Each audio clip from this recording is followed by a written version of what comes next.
Let's kick off. Big Natural Talents, Concetta, how are you today? Hi, Lottie. I'm good. I miss you. You look beautiful. I love to do the work we do every week. Doing the work. That's what we do. That's as Oprah would say, we're doing the work. How are you, Missy? Oh my god, like not good. I don't know what you're gonna say to that in these times, but we should ban that question on this pod. Yeah, because like, what's the answer that's gonna be good? There's no good answer. Do you want me to say bad every week? Do you want me to come here and you say how are you and I say bad? Yeah, and bad. Then does that make you feel better? No, because am I gonna do anything about it? No. No. Was I writing a big list of all my anxieties and things that I have to do, and then be like, well, time to go be funny on a pod? Yeah. Yes. I feel like if you write down everything that you're anxiously fixated on and like write it all down and look at it and go over it and think about it, like it'll make it feel better. Yeah. And you can't cross anything off and nothing changes and you just sort of stare at it. They're all kind of existential things that you actually can't control. But also, Let's get to like, should we introduce our guest? Yeah, we should. That's the one thing I've been excited about all week is this guest who is like honestly a dear friend, but also an exciting filmmaker, creative, collaborator, sexy man, all the things. You're harassing our guest before we even had a chance to introduce him. So please, without further ado, welcome to the pod, Mr. Craig Anderson. How are you today, Craig? I'm very well. Thank you for having me on your pod. Craig, let's be real. Did you hate that I called you a sexy man, or did you love it because it's true? Yeah, I don't mind. I think it's appropriate. It's fine. Okay, well then maybe by the same standard, are you now offended that I said that you shouldn't have said that? And you're saying like, well, why shouldn't she say that? Why shouldn't she say that? And in return... You're trying to protect your guests from harassment. That's fine too. I am. I'm kind of like the HR of this podcast. That's Lauren's job, and I'm the sex pest. I'm the naughty sex pest who does really good work, and so it's a real conflict of interest. You're like, do you remember like, I mean, it's not like do you remember, but do you feel like in the olden times people used to just like know who the pedophiles were? They were like, oh, that's the village pedophile. Don't go near him, that's you. You are not making a joke where I'm a fucking pedophile. I'm about to lose it. I'm about to walk. No, that's a fair enough question. Yeah. I know seriously of a famous pedophile. Here we go. I don't know if this is the gossip section or not, but take it away. He's gone to jail now. He's in Britain and he's older. And this man, everyone, makeup people would tell me that they referred to him as the octopus. No. What? Because he would put his hands on everything. When he's sitting in the chair, it was like free range. If you were in grabbing range, he would be grabbing at you and any of the other makeup staff. Whoa. But that's like a molestation, what do you call it, sex pest, right? Yeah. Is he famous? He's very famous, and it was not specifically a pedophile charge. No one was saying he was a pedophile. They were just calling him the octopus because he's grabby. But it later came out amongst a bunch of those British older comedian TV presenters that, he was also one of these that was a pedophile. Well, so, if he's been like convicted, what's his name? Can we say his name? Is it what? Gary Glitter? Sure. Rolf Harris. Ah! Did you say Rolf Harris? Yeah. Oh, yeah. Is this news to you? You know about Rolf Harris, right? Yeah. I was like, oh no, he's been up on my wall still this whole time. I'm a big... No, I don't know. He's not. You know who I mentioned the other day that someone to a production person who was like not up to date? The guy Burke from Burke's Backyard. I was like, yeah, but he's like a bad guy. And they were like, what? And I was like, weren't they? He was a sex pest? Yeah, that was news, wasn't it? Tom Burke, wasn't it? Yeah, but some people aren't up to date. Absolutely. They're still rewatching. Accusations, and then a lot of people in the media started going, yeah, he's an absolute a-hole. Like, apart from being an abuser, he was also just a jerk to everyone on set, apparently. What an Oh asshole. my God. You know, he's a really... both worlds. Yeah, you know, he's a really nice guy. Costa from Costa's Gardens. I met him once at the ABC in Brisbane. It was really early in the morning. I was going in to do Triple J or something, and he was there really early, and he was just like, oh, hey, how are we going? And just like chatting to everyone. And he like insisted that I go in front of him in the line and things. And he was the best. And so on this podcast, if you're watching a gardening program, we don't support Burke's Backyard, but we do support Costa's Garden. Costa's Garden. That's awesome. That's beautiful. Can I say one thing? There is a Just show the that one. I've been watching. Just one thing, and then we should go to you, Lauren, with your awesome thing you have to say. Okay, do you don't watch the hype show it too much, but do you guys watch the show Succession at all? Yes, I'm a huge fan. Oh my god, Craig! So I just binged watched it with Ben, and that got me thinking about the character Lester, whose nickname was Mo, and it came out because he's Mo Lester. It was a nickname because he was a creep. that's fun. That's sort of that. a poetic name for a pedophile. All right. Lauren, what do you have to say? Can't wait to hear it. Not hyping it anymore. Okay, just I guess like normal thing that I thought maybe I could bring up top, and now it's suddenly become news when it was just kind of a little chat. Well, the census is coming through. You said you just got your census in the mail?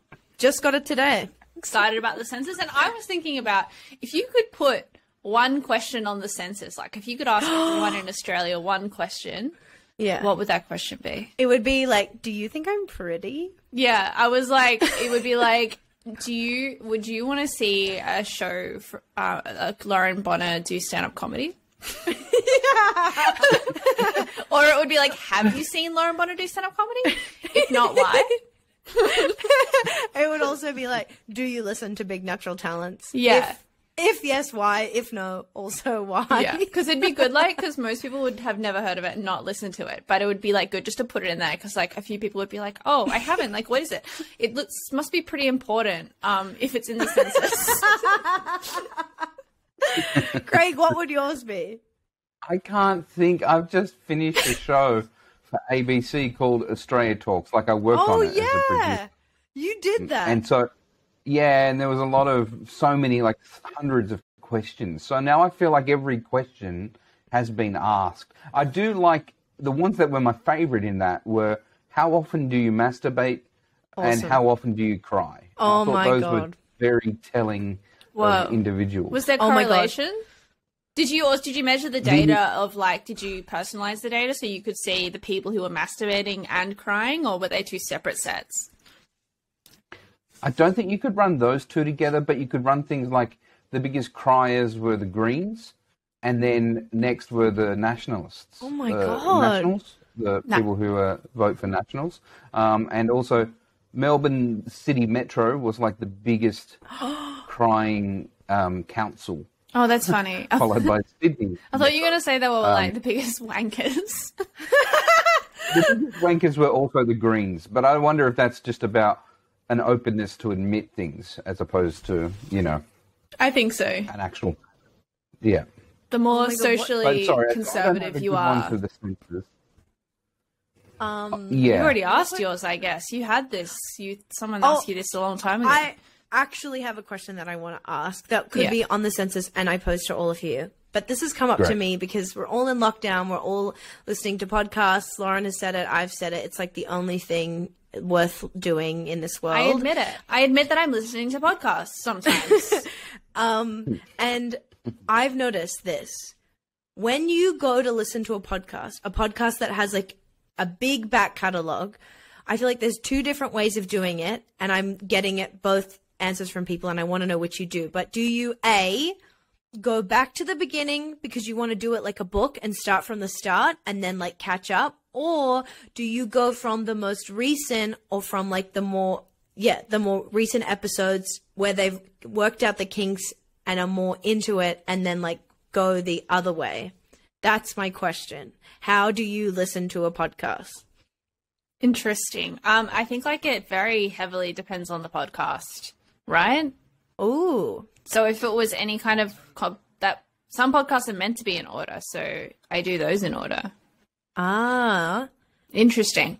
I'm definitely someone who'll go back to the start. Yeah.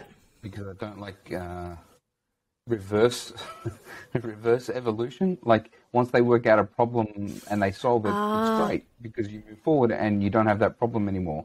But if you're listening backwards, then you're listening to problems arise and boring bits continue on and, get bigger, which I don't, is nuts. See, that's so interesting because a friend of mine said, and I guess I'm talking, maybe it's for more podcasts like this rather than like a documentary series like Dr. Death, who like started the end like a psycho, like more like something like this, maybe I guess a comedy podcast. My friend said she starts from now because like usually they're talking about pop culture stuff, so it's more relevant rather than stuff that they're talking about in the past. She was exclusively also talking about ours because she said back in our first episode, we're talking about that blonde actor guy who everyone thinks is a cannibal. And she's like, God, who is like, a I haven't cannibal. thought about that. Yeah, she's like, I haven't thought of that in a billion years. Well, So maybe that's she should be thinking interesting. about it a bit more often. So that's what can be good about going back. Because then you remember. Because it's like, oh, yeah, Army Hammer. And never forget. Never forget. Always remember.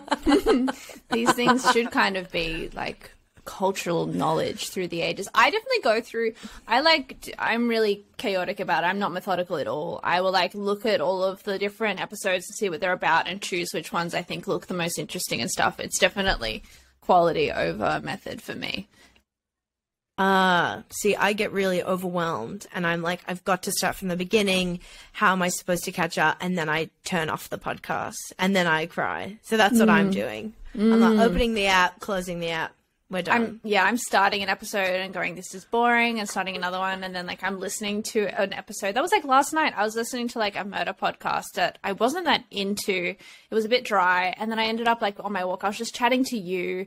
And so then like what's weird about that is like when a murder podcast becomes just background noise, it's like weird and menacing. Like I was texting you being like, oh yeah, it's so exciting about this thing. Like, oh yeah, I'm loving life. And then in my ears it's just like, and her father was allegedly molesting her. And it's like, why am I listening to this? I'm not even paying attention. I'm just getting like background anxiety. Drop the name. Can you do both at the same time? I'm trying, but I can't really. And then she's messaging me and she's like, my father is like a molester. And I'm like, Lauren, whoa, I was sharing the news. What's going on? And I'm like, sorry, I'm pretty stressed because actually a teenager was killed in Minnesota in 1997. So that's why I'm kind of going through a hard time. Unrelated to the pandemic or whatever else. Okay, I have to throw out another question. Yeah. This is something that's happened to me this week. But 3 nights in a row, I've dreamt about having sex with different men to my boyfriend, Ben Caution. Now, listen, so the first night... Listen, the first Name night names. out of my hand. I will. Who was it? Dave Hughes, I had Peter Hellier, Charlie Pickering. Waleed Ali, Costa from the gardening show. Tommy Little. No, the first night I had a sex dream about the TikTok guy. The guy who was predicting the numbers, and then it came out that he got was like cancelled. pro-COVID, and he is absolutely not my type. I was talking about it with Ben. And okay, wait. And then the second night, I had a dream, Craig, that Kendall from Succession was trying to eat my pussy in public, like at a function. He was trying to, and I was like, no, it was like at a university, and I was like, please stop, like this is so. But he was like, no, and he was like so like obsessed with eating it in public. And then the third night, I literally like. Okay, this is inside baseball. I like can't even say who this is, but I had this like dream that like a big Australian prolific podcaster was like looking at me like and being like, "Is it on?" And so, anyways, what I'm trying to say is a big Australian podcast. No, like, you can't guess. Actually, You more can't Can you limited. write it down and hold it up? We won't say it. Wait, should I say it? No, I don't know. Yeah, hold it up. We can see you. You can. It's Maybe- the guy. He's like scary, and that's why it's crazy. And I've like never properly What? met him. The guy who hosts Dum Dum. Oh, there's 2 guys who host that, so that's Yeah, good. That's not still Tommy. ambiguous. Then No, I've just said it. It's the other one. It's Carl Chandler, and I haven't told Ben. But anyways, so this kept happening. now you're never going to get booked for those gigs. I already don't. Who fucking cares? No, but what I'm trying to say is, as soon as I would wake up from the dream, I would straight away tell Ben. I'd be like, Ben, I just had a sex dream about the TikTok guy, and I just wanted to know two things. One, is that worse? Because in my head, I'm like, obviously I'm going to share this with you. I do not want to have sex with these people. But is that like, how would I feel if he did that to me? What do you guys think about that? And two, is dreaming about cheating with someone cheating? Boom, mic drop, take it away. My first thing to add to this discourse was a listener sent me an article actually that I wanted to bring up before anyway, and it was about like this thing. It was a serious article, but it was like, is your partner micro cheating? And I thought micro cheating was an amazing term that like we need to bring into the forefront. And like examples of micro cheating that they had was like having an attractive coworker, or like, and I was like, yeah, actually it is cheating to work with a hot girl. So I'm like on the side of the article. I think it's cheating to dream about other women. It's cheating to talk to girls. And yeah, but yeah. I think if Ben told you the reverse, you'd be furious. Yeah. Yeah, that's true. I find it interesting that you would even ask us, because I imagine you would flip out if he admitted to anything like that. I think if he said someone like Fran Drescher, I'd be like, oh, that's funny and awesome. But if he said one, like, a girl too close to home, like Lauren Bonner or something, I would lose my shit. But I'm so secure in the relationship that's why I'm telling him. I'm like, God, I don't want anyone, for once in my life, I'm not even thinking about micro cheating. I'm not even thinking about macro cheating. I'm so happy with you that I'm like, this is crazy that Kendall's trying to eat my puss. I don't know. Do you think it's cheating, Concetta? You don't think it's... I think it would be more micro cheating if it was someone that I actually had feelings for, and like if it was the hot guy in the office that I was like flirting with, and that's when I think it borders on micro cheating. But if I have a sex dream about Bugs Bunny, no one can take that away from me. That is my own private mystery, and it's not possible that it can happen. It's something, that's for sure. What's the weirdest celebrity you've ever had a sex dream about, Craig? I am an unfortunate. I don't have many sex dreams. Yeah, he goes blackout. I wish I did. Blacks out. And I've even done work to try to have them. You know, what are they? Like read about how to control dreams and stuff. And I'm like, I got to get, that'd be an exciting world where you can do that stuff in your sleep. You wanted to and not have to worry about the real world. You wanted to lucid dream having sex with the TikTok guy. Because in real life, you could never do it because we don't agree with his politics. But in the dream world, yes, you could. Craig, as a filmmaker, do you like dream in movies? Like, do you film make in your dreams and none of them include sex? Huge question. I don't know. I don't think they're films, but it's weird because once you're awake, I feel like I'm now standing over them like they were a film. Whoa. So my only memory of dreams, I guess, kind of feel like films, stories that I kind of acted in. That's awesome. But I think I'm also aware of the feelings I have when I have those dreams and anxiety. This morning, I dreamt an old friend was showing me his new dog, but it was a Shetland pony and not a dog. But I was wearing my towel and nothing else. Like I was on the way to the shower, and I wanted to leave, but he wanted me to watch him feed champagne to this dog that was a pony, and I just was. It was not it didn't feel, it wasn't sexy by any means. I just felt embarrassed. I think maybe I'm embarrassed a lot in dreams or anxious. Yeah. Did you know that there's actually a guy that like lives in my area who has a Shetland pony that he walks around like it's a dog? No. I've shown you the photos, Concetta, remember? When I saw the pony. And then I saw him again, like on the street, like with his Shetland pony. Damn. How big is it? It's like pony size, like... What, knee height, shoulder height? Hip height, I would say. Shetland style. And he like rides around in a little scooter and he has a Shetland pony and he has like no regard for anyone else's personal space as well, by the way. So you could just be like walking along the river track and then like up behind you is a horse just like no respect with his pony. 'Cause he's Well, like, they move fast. yeah, no, it's just too close. And I guess he's like, well, I've got a Shetland pony, like, get out of my way, which he's not wrong to think that. But he should absolutely address the world like that. That's like someone, you know, when you think of peacocking and it's like a guy wearing a big hat, this is the most extreme peacocking you can do, of being like, oh, that's the guy with the pony. yeah, You want to know the guy with the pony. That's Pony Guy. God, that was a bit of a digression. But anyway, Craig, have you... I don't have sex dreams. I'm sorry. At the moment, I'm not. We're shocked because We're shocked. we have a lot of sex dreams. A lot, and they're all about Do you people not in think the about sex open mic stuff community. during the day? Say that again? I wonder if I don't have sex dreams because I'm thinking too much in the daytime about it and dealing with them in my head. Not like, well, sometimes perverse, but also just... I'm not like staring at people going, oh, this would be a good one. I'm just like in my head thinking about, oh yeah, that's an interesting thought. Yeah.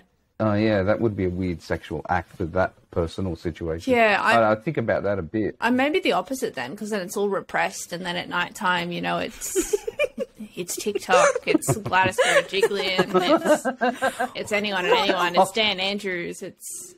Wait, Lauren, sorry, but have you had a sex dream about anyone other than Alex? And if so, have you told him? I don't think I would have told him, no. I also forget my dreams really quickly. I feel like I semi-recently had a sex dream about someone that I was like, whoa. But then I genuinely can't remember who it is now. And I wish I could, because I'd love to just like self-harm right now by embarrassing myself on the podcast. But if it comes to me, I will say it. But it was probably just like, like a comedian or something. Horrific. In a similar, I guess, micro-cheating way, do you have people pop into your brain when you're, having sex or masturbating? Like, I often have people pop into my brain, and I'm like, oh, I don't want that person in my brain right now. This is terrible. I mean, I'm like highly distracted as a person. So like if I'm having sex or anything else, like I feel like I could just be like reading the newspaper, thinking 1,000 thoughts at any time, whether or not I'm engaged in anything sexual. I'm just like, la, la, la, la, la, like 10 a mile a minute going on in my head. So yeah, probably all of you have probably walked in, out, this, that, whatever.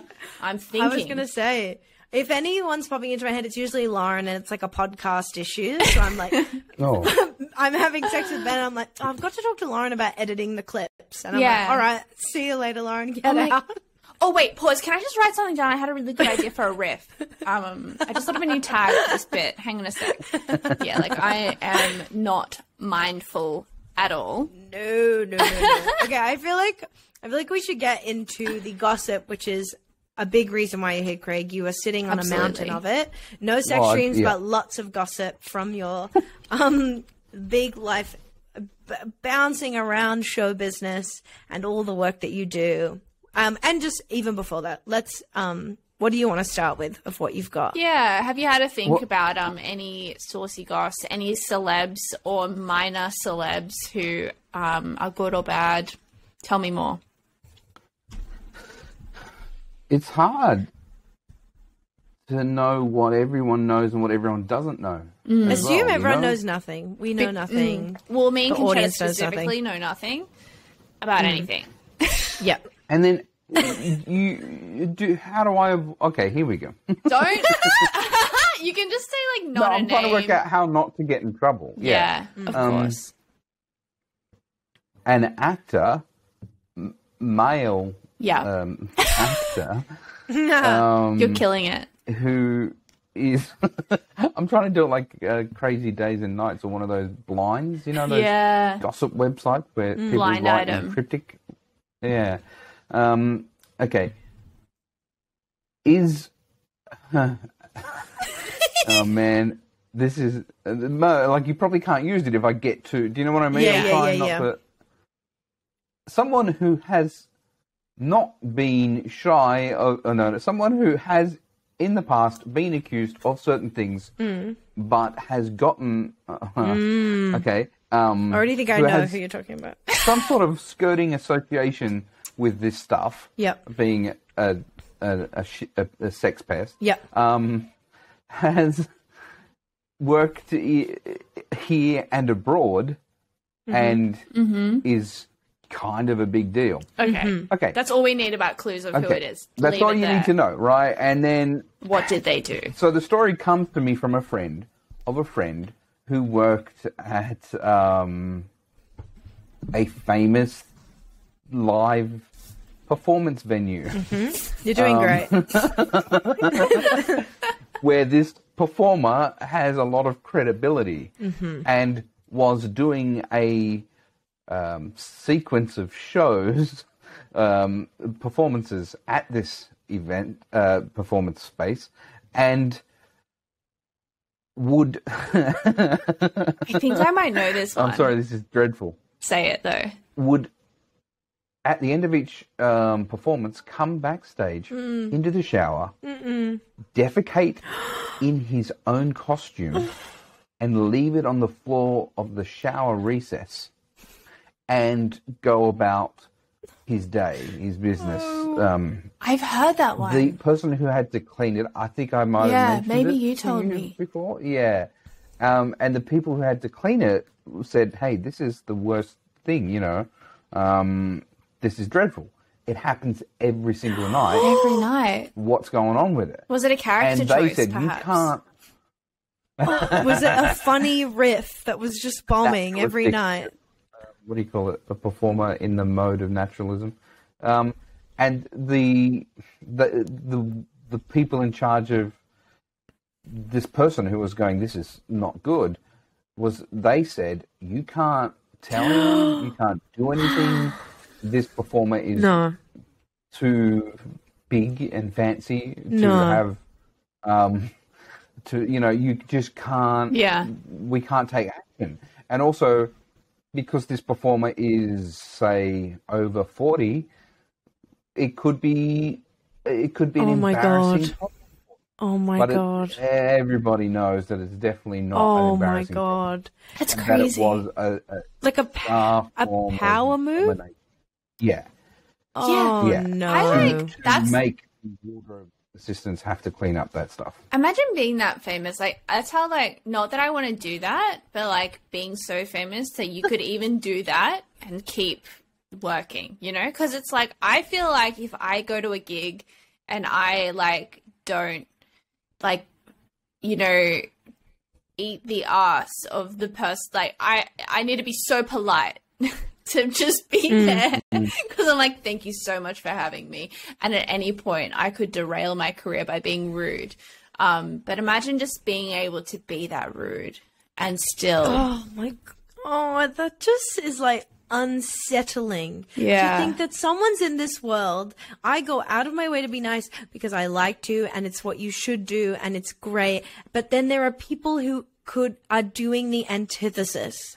They just can you imagine if I came home, you're like, Lauren, how's the gig? I was like, it was awesome. I shot on the floor and I'm going to keep doing it every night. Like it makes literally no sense. And it's so horrific. And then it's also a secret. By the way, was that fact ever gone to the news or the press, or it's no, it's just word of mouth because of that? Oh yes, that's purely word of mouth. Whoa. The other incidents that have gone to press have been much more directly a thing that everyone goes, oh yeah, right. Far out. But this is just like someone said, well, here's an like the Rolf Harris incident. Yeah. Someone goes, oh yeah, of course he's a pedo. Here's what we used to call him when he was in the makeup chair. Oh my God. Yeah, of course that guy's a cretin.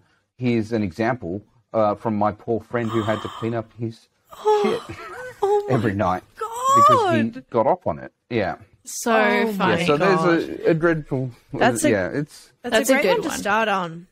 Yeah. Actually, that reminds me of another. These are all going to be horrible. Pest stories, I guess. But awesome. A rather famous comedian, male, who was popular in either the 70s, 80s, or 90s. I'm not going to say which decade was their most popular. It feels like but hard that will quiz. give you some. This has become a fun game show. A popular comedian. Yeah. Okay. He did one thing once that was good. Cool. Or at least popular. So he's just like me. A lot of records. And it now is an absolute a-hole to everyone ever since.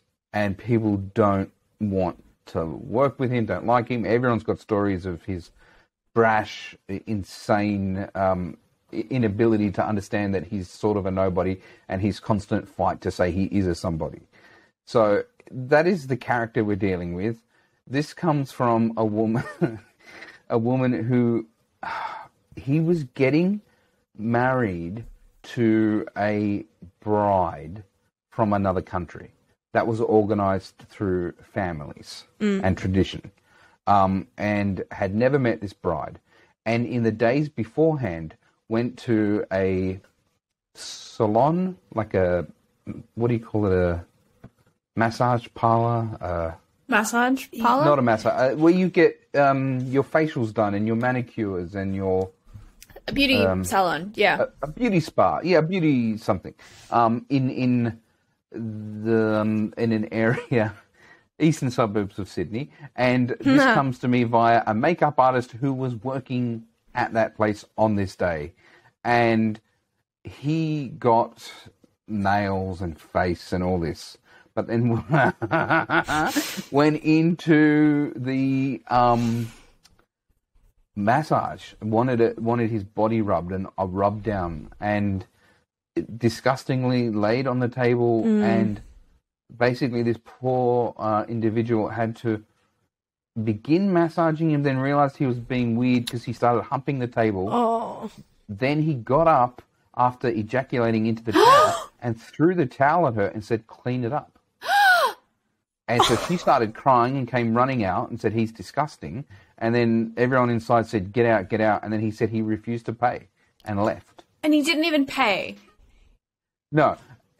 So that's like an example of someone who already is a jerk by just professional standards, who then, for this poor person, and I can only imagine he does it all the time, did something horrible that's not just he's a professional a-hole, he's, an asshole all of the time. Wow. To everyone. Oh, God. Yeah.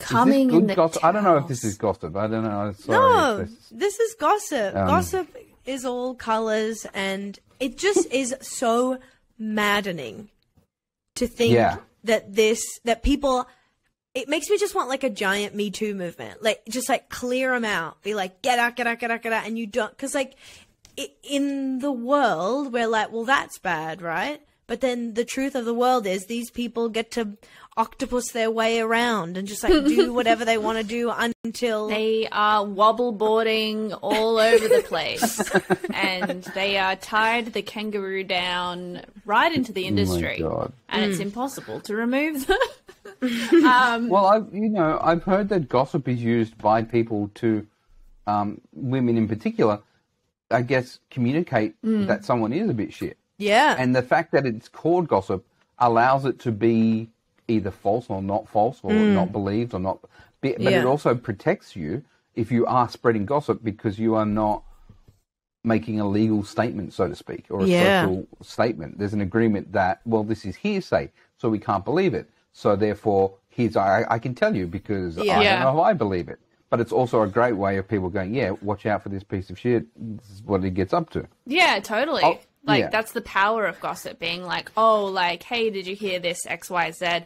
And then, like next time, maybe if you're working with them or something, when, if you are not in a position where you can like stand up and be like, I'm not working with this person because like you are someone who is not holding much power in the industry, then you can just like be careful and stay away from them, I guess. Sorry. Here's a story that's gossip, and I don't even know the people involved. This was told to me by a friend, and it was told to me about, I reckon, 20 years ago by this friend. I wasn't even... Gossip that stays with you for 20 years is like incredible. Okay. You've been holding this and you've been waiting for this moment. I've been waiting for a podcast, basically. This woman is very Catholic, who I know, but she's also gay. And in the late 90s, that was huge for her to be both. And it confused everyone, made everyone angry on every side. And she's excellent person. And she told me this story of her youth group, a Catholic youth group, people in their 20s who would meet up. And so because she was very Italian Catholic. Concetta, I don't know if you have any. Do I know her? Catholicism? I don't know. Are you a Catholic person? I grew up, pretty All right. Catholic, yeah. This is in Sydney's inner west, and why do I give stupid information to give away? But basically, a woman and a man who are Catholic, were going through IVF treatment.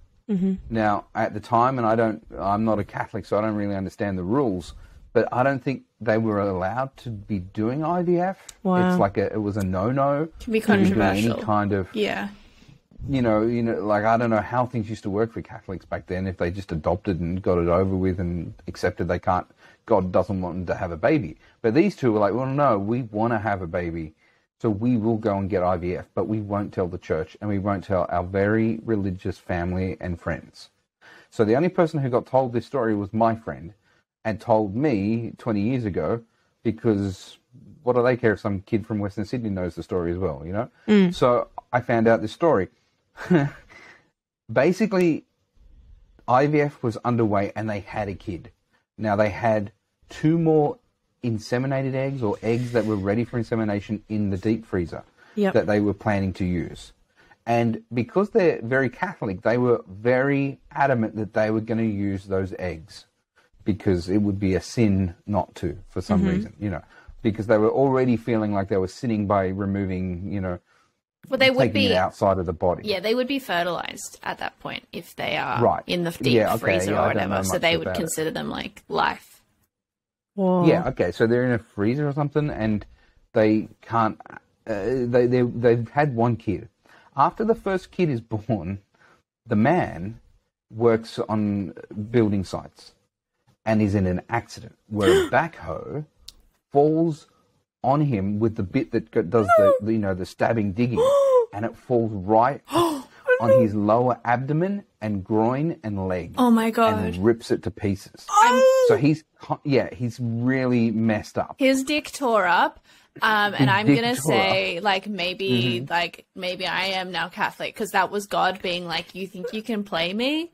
You think you can get IVF and not tell people? Well, guess what? I'm gonna rip your dick off. Then you'll just like explain yourself. That's amazing. Okay, what did they do then? Then how did they go? Well, it gets worse for them because he goes into hospital. Everything gets kind of reattached. I think he loses a leg, but there are complications that last for many, many years. Oh. What they decide to do with the second egg is just get it over with, have it inseminated, put into the woman, and she has a second baby. And everyone in the church goes, whoa, we 100% thought you wouldn't have a penis anymore. But no one had said it because, the Catholics, I don't know, they didn't speak about it. And they just pretended. They went, everything's working 100% fine. So we've got a second baby on the way, right? But now because of the horrible operation and complications, he's got a lot of blood clots in him. He has a stroke one day before they can do the third child. And then he's lying in comas for years. And so this woman decides that she's got to do something with the third egg, even though he's in a coma and she's raising 2 kids. She wants to have the third kid because she's racked with guilt. So now she does. And this is the point where I was told the story, so I don't know the outcome, and maybe it's something we can guess at. But what she was considering was saying, because she's like a dedicated wife, she was always sitting by his side, and the story was going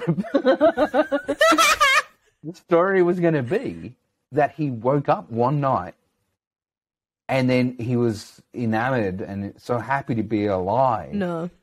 She had sex with him in the hospital. He poked her. And then by the time she finished and went to find the nurses, he went back into the coma. That's so funny. He's like, pussy's so good it gets you out of a coma and then straight back in. He like woke up with like morning wood, but like times 100 because it was like coma wood. And then like she fucked him, but she fucked him back into the coma. Yeah. She's like, and then he came, and then he just like, and like, you know, how, like dudes just like fall asleep sometimes, and then he didn't wake up. Pussy's so good it puts you in a coma. It giveth and it taketh away. That sounded like you were reading from the Bible. That was a crazy story. And on the fourth day, the tractor tore the man's penis to shreds. It would Well, be it was like very intense for them because they were very Catholic, so the stakes were very high about all of it. And I don't know, the other option, I guess, was that she was worried that no one would believe her story that he had woken up and that she had just ridden him while he was in a coma to get a third baby. Wait, so, sorry, that third bit, was that a lie or that's really what happened? No, the third bit was what she was considering because at that point, she'd gotten away with so much and she was pretty happy, but she didn't have a husband to talk to. He was in a coma. Yeah. So she opened up to my friend who then came to me and said, man, I got to What tell is you she about gonna the do? weirdest fucking thing that's happened. How was she What do you think she should do? How is she not worried? Like, she's like worried that people will think that she like fucked her unconscious husband, but she's not at all considered that people might think that she has like slept with another man entirely. Like that's what that's a good people's point. minds would jump to. Obviously, like husband in a coma and you got pregnant. Like I'm thinking you slept with someone else, not thinking that you like brought your dead husband to life and like put a splint on his limp dick so you could like get it up in you. Like that's not where my mind is I've going. never thought, in 20 years, I've never thought about that was an option because for her, it was will they believe me about this or do I have to admit to IVF? They were like, you know, the list of things she was worried about. And But she Lauren's never like telling considered that everyone. people would think that. I think she cheated. Yeah. Lauren's spreading the rumor. I'm like, I heard she fucked the youth minister. And she's in the room with her sleeping husband. That's crazy gossip. And it feels like if this were like Dr. Phil, like if we had that, we would get her back on and the 3 kids and everyone would be like screaming and you'd get to hear from the horse's mouth Yeah. what she used as the third excuse. Well, Concetta, I'm wondering what you would pick, or Lauren, what you would. I don't think I've ever thought of what I would be able to do. I just think I'd have to open up about everything. I'd be like, it's an immaculate conception. I'm Mary. Yeah. I would claim miracle. I would get the Vatican involved. It's hard to put yourself in that position because it's like so many factors that I would not be involved in. I would not want to have 3 children. I would not be Catholic. I would not be okay with admitting to having IVF, which is a perfectly normal thing to do. That there's too many factors that are not just, it's just not going to happen for me. Like I just don't think I'm going to find myself in this woman's shoes, except unless maybe in 10 years time I will find myself in this woman's shoes and I'll be like, well, little did I know that I would be here today. All I'd say is like, just like that quote from George Costanza, it's not a lie if you believe it. So if you just believe it really hard, everyone else has just got to get on board. You were like, it was the wildest night of my life. I got to, like, imagine, I could picture myself doing that 20 performance, being like, Ben woke up and he looked at me and I was like, oh baby. And then like, I came and he came and then he went straight back into coma and I just sat next to him and I held his hand. And it was a done deal. Yeah. And now I'm the mother of 3 beautiful Italian Jewish babies. That's amazing. Craig, we'll get any other little bits of gossip if you had that you were dying to let us know, and then we'll let you go. Did you have anything else you were gagging to tell us about? This is one that's kind of like a sweeter, more fun, traditional gossip. Love. And I hope someone hasn't already told it on your podcast. They might have. It's about a higher up executive level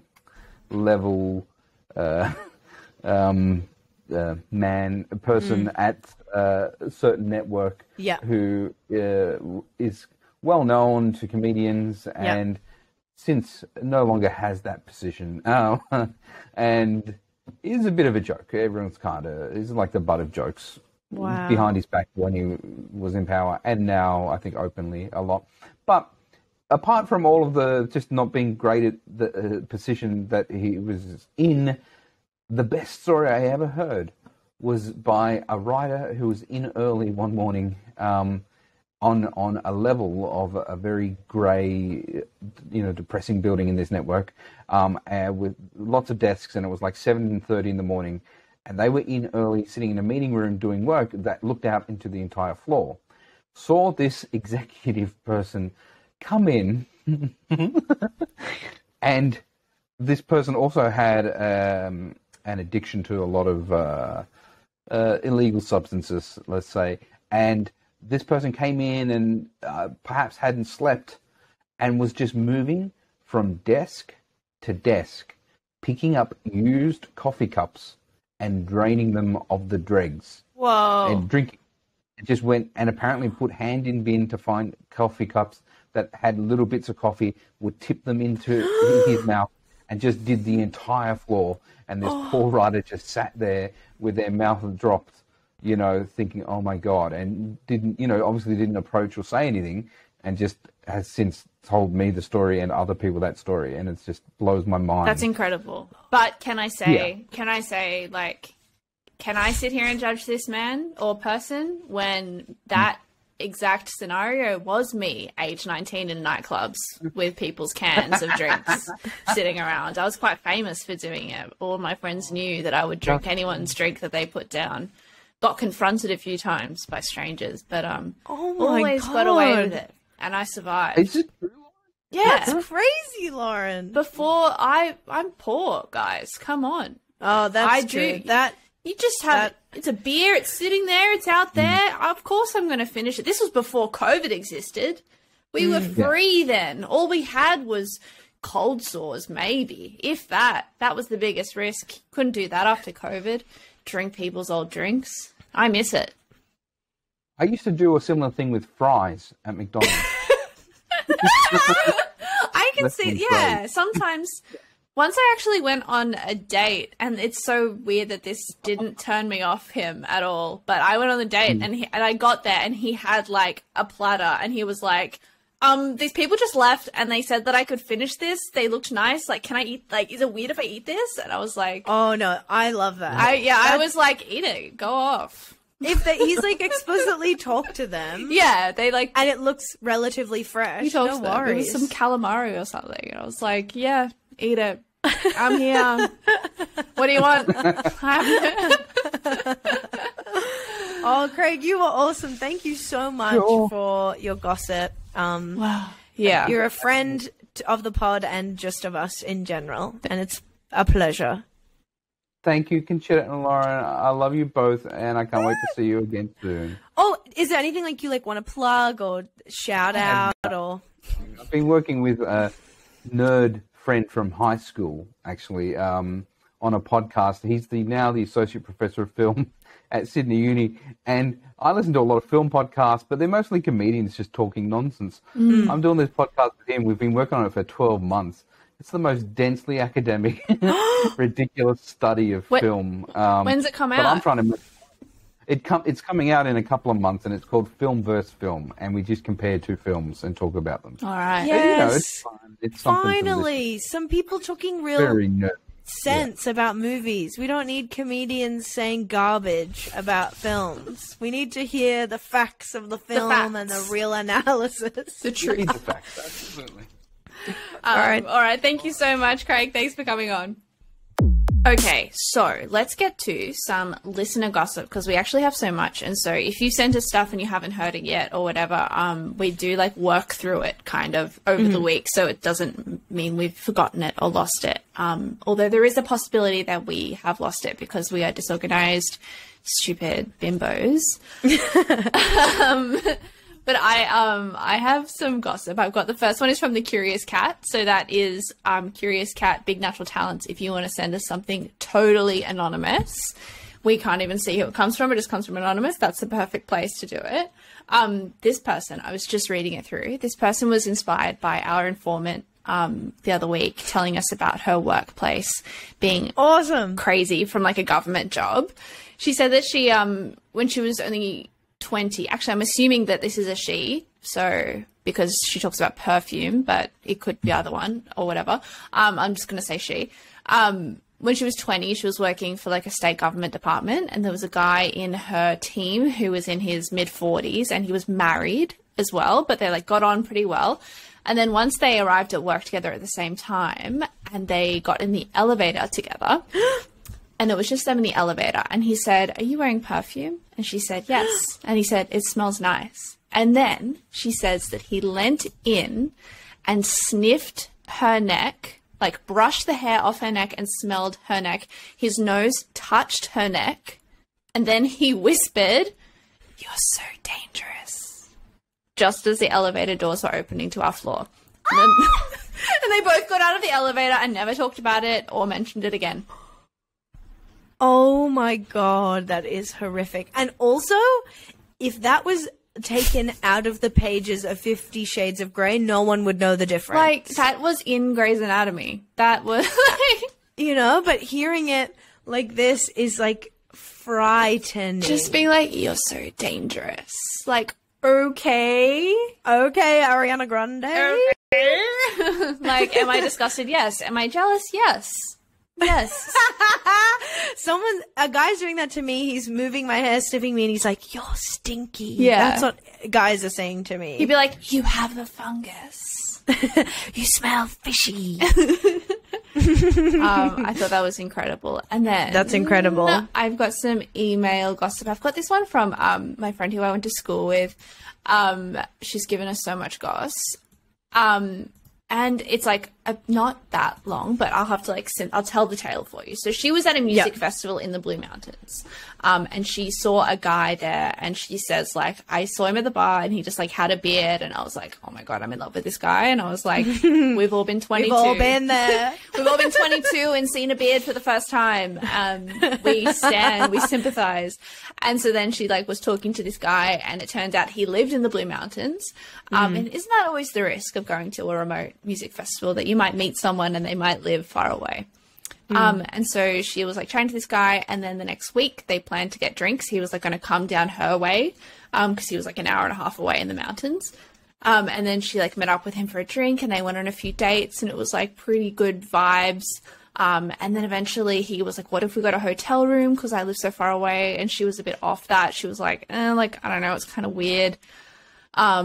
And then she was like going out with her girlfriends one night, and he got a bit possessive. He was like, "Oh, well, maybe could me and my boys come and meet you guys?" And she was like, "Okay, you're going to like get the train for an hour and a half just to see me, like to make sure I don't meet another guy."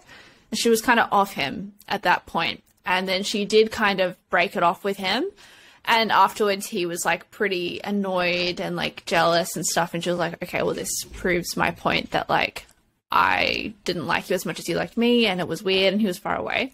And then also to mention, when he suggested they get a hotel, her friends were all sus as hell, because they were like, if he needs a hotel, like he's either like cheating or he like lives somewhere fucked up, or like there's something going on. And then a few months passed, and she ran into one of her ex-boyfriends at the pub, and he goes, "Oh, I heard you were dating this guy, Dave," which is that guy. And she was like, "Oh, like, how did you know about that?" And he was like, "Oh, like, my mate's friends with him, and he was talking about you all the time. He was, like, obsessed with you." And she was like, "Oh, okay, like, well, it's actually not that crazy that he would be obsessed with me, so whatever." And then he was like, "No, it is weird that he was talking about you all the time because he's engaged." Oh my God. And he was engaged all along. And he was seeing my friend, and he was being like possessive of her while he was engaged.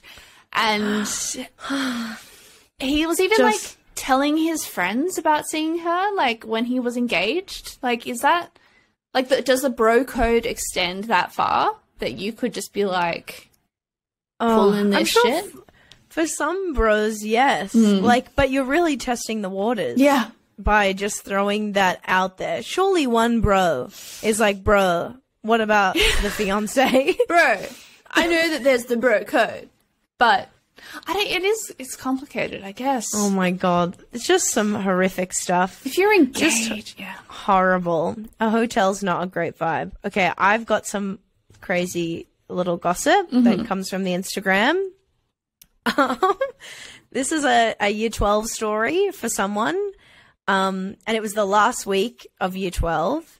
and they had this lunch where teachers left all the kids alone, and the whole year like went in a big circle in the middle of the football oval and just were like telling embarrassing stories, which honestly sounds like so fun. That sounds like, amazing. What a cool thing and crazy thing to wrangle. Also, like all of you in as a well. big circle, like the whole grade, like theater in the round. Like, what did people like walk into the middle of the circle and they were like, year 10 camp. Remember? Paint the picture.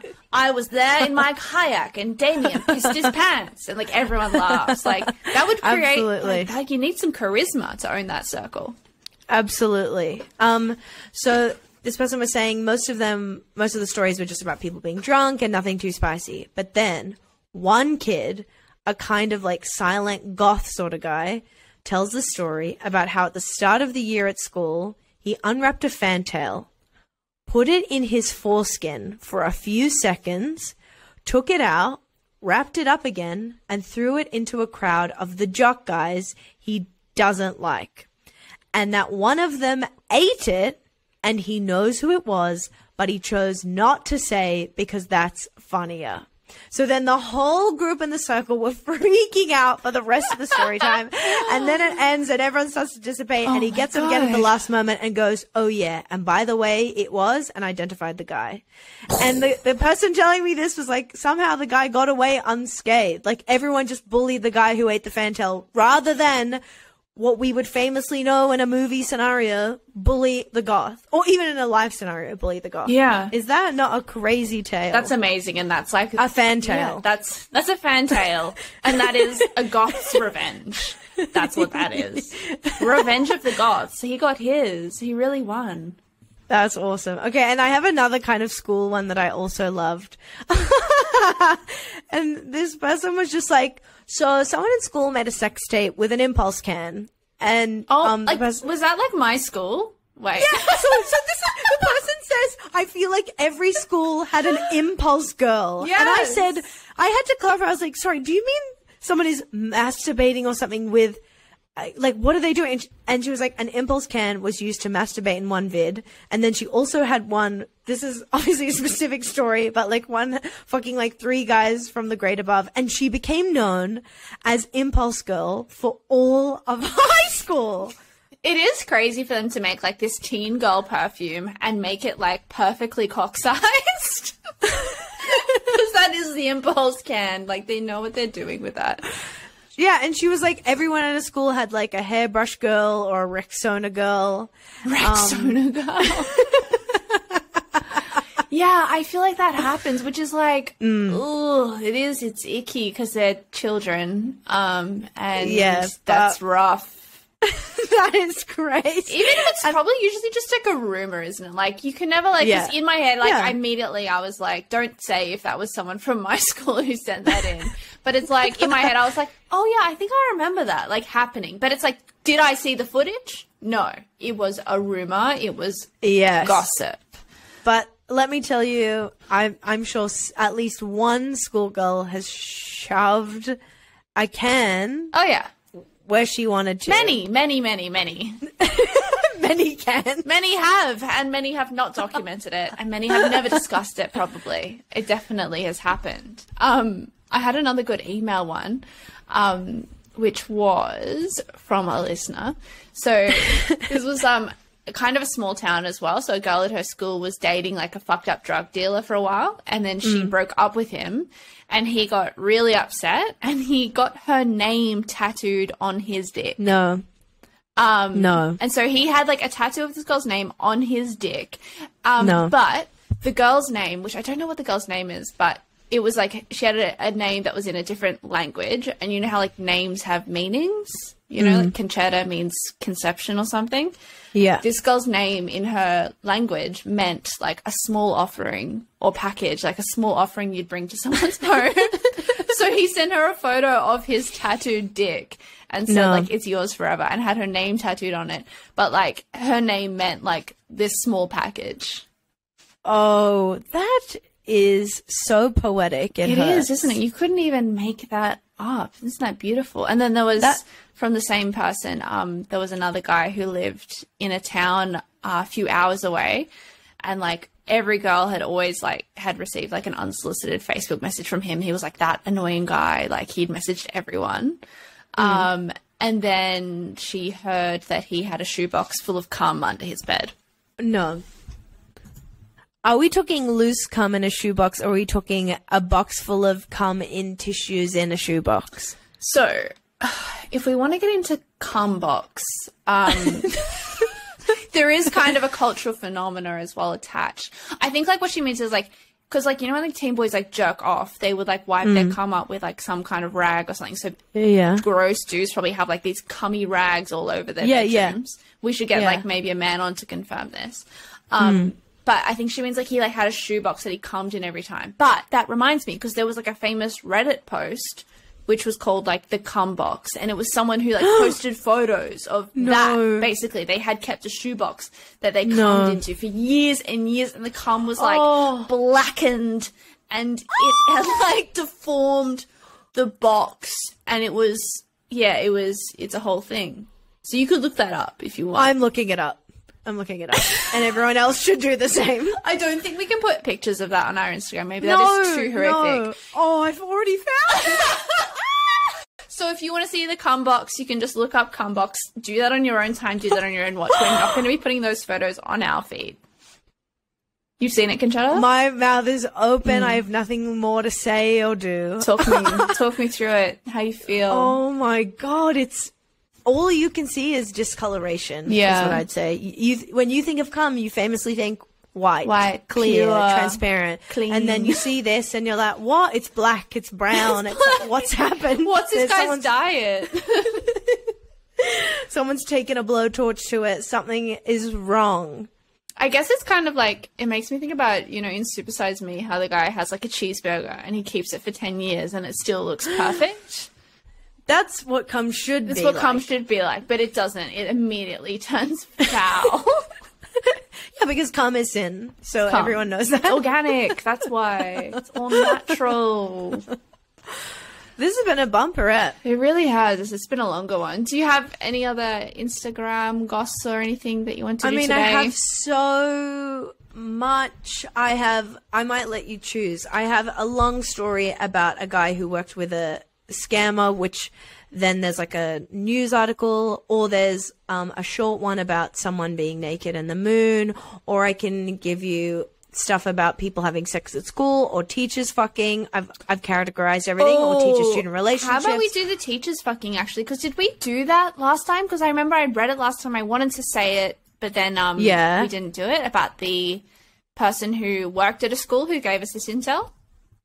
Yeah, you've highlighted and I'm highlighting it right now. Okay, I'm going to quickly do this one, because then I know this one too, unless you are wanting to do it. No, you do it. So this person who worked at a school, so that means like the information is better, because if you're a student at a school and you hear a rumor that two teachers are fucking, then it's like, well, congratulations, that's every student in every school. We make up those rumors and it's fake. Just like the rumor that like your teacher was Mr. G. Yeah. From or actually the show. My teacher, that's who it was based off. Everyone says that. Everyone says that. Fuck off. Just shut your fucking Everyone mouth. has a gay drama teacher that may or may not have their last name start with a G. Yes. Okay. So everyone's saying it. Get over it. Okay, so they found out she was working at a high school, and it was a PE teacher and an English teacher, and they were always flirty and stuff. And so everyone thought that they were having an affair, and they didn't really do anything to dispel the rumors themselves. But then they found out for sure that they were having an affair. The maintenance person was like checking all of the areas, and they found like a loft area above the PE staff room, and they found what can only be described as a cum box. Yeah, a cum box. A sex den. So they pulled like a crash mat up there, like those gymnastic school mats, and there were like sheets and condoms. So they like, the teachers had like made a little sex nest in the roof for themselves, and then when they were off class, they would both sneak up there and fuck, and they'd like kept it up for over a year, and then everyone found out, and it was really awkward because the PE teacher's son went to like the primary school at the same site. Is that crazy? Because he was like cheating on his wife, by the way. Yeah. And then like by the end of it, like they both left their marriages and their families and got together, and they were like really cocky about it and rude. And then, even the best, so then the leadership at the school changed and they got a new high school principal. And the principal was the PE teacher's ex-wife's sister. No. So the new principal comes and it's like the fucking sister-in-law from your previous marriage that you just cheated on your wife with. Yeah. Your son's aunt. And so then, like, their new boss is, like, the old sister-in-law, and she just, like, openly hates them. And she was like, fuck you. And, like, the meetings were hectic. And, oh, my God. yeah, isn't that crazy? What could she have done short of firing them? Like, how could she have made their life hell? Maybe she could have, like, put the sex dungeon, like, in the school newsletter. Like, taken photos of it, like the cum box, I guess, and published it. Yeah, or, like, made that cum dungeon, like, cleared it out and made it a classroom so they can never have sex there again. Or, like, made him teach all of his lessons in the cum dungeon, in the roof. Yeah. It's like, you made your bed, literally. Now lie in it. Now teaching it. Try be fatphobic to children up in this dungeon. Anyway, I thought that was amazing. That's amazing. And I put that in there and I didn't even clock that. Didn't even clock the sex den. I love that. They made a sex den. Well, yeah, people are coming in thick and fast with the gossip. Thank you, and keep bringing it to us. I had a thought recently that I shared with Lauren that gossip are just stories, and Lauren and I are storytellers, and you all are storytellers, and that's why we do what we do. Human beings want to hear stories, want to tell stories. Sometimes they're about sex pests who work in the industry for years, and some of them are about just like a girl with a can in a schoolyard. You know, they're just tale of a girl and her can, and what happens next won't shock you. Because it's a tale we've all heard before, and it's a tale as old as time. A tale as old as time. Isn't that beautiful? We've got some great episodes coming up for you that we're excited to record. We've got some guests coming up. We've got some famous guests coming up, guests that you would not expect. Exciting things happening. Not expect. We're going all corners of the world to get you gossip. And so thank you for listening, and thank you for all the reviews and ratings we've got. Please don't stop. I noticed that people listen to this on Spotify, so you're not thinking about leaving a review. If you would humbly go over to Apple Podcasts, leave your review, then go straight back to Spotify. That helps us a lot with our growth and our egos and our self-confidence and esteem. Our absolutely precarious, tiny, delicate self-esteem. So thank you so much. And then, yes, if you have any gossip for us, feel free to DM us or email us at bignaturaltalents@gmail.com. You can send us a voice recording if you like. Keep it short and sharp. Send the Instagram anonymously through Curious Cat, or follow us on Instagram as well, Big Natural Talents. Too many plugs. That's the deal. Enough. We've both got to go back and have the rest of our mental breakdowns in lockdown. Thank you. Love you all. I love you, Lauren. Love you. Goodbye. Stay safe.